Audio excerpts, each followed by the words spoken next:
ওকে ওই বার্থডে পার্টিতে ইনভাইট করা হয়েছে। বন্ধুরা শুনছো এই গরিব ভিখারিটার কথা?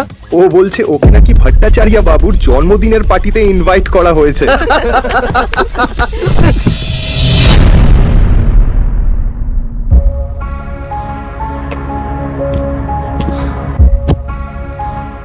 রুষা বেবি, চলো বাড়ি যাই। বেবি?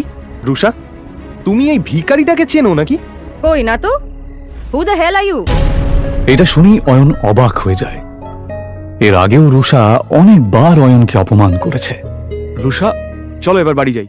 এ ভিখারি, বেরো এখান থেকে। সিকিউরিটি, একে ঘাট ধাক্কা দিয়ে বের করে দাও।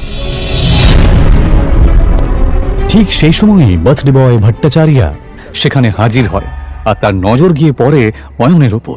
অয়ন তার জন্মদিনে এসেছে এটা দেখে সে অবাক হয়ে যায়। অয়ন রয় চৌধুরী স্যার, আপনি আমার পার্টিতে এসেছেন?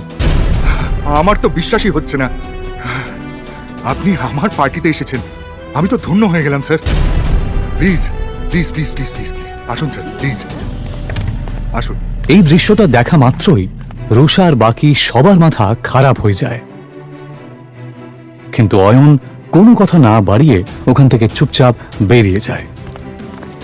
বাইরে গিয়ে সে রুষার জন্য অপেক্ষা করতে থাকে।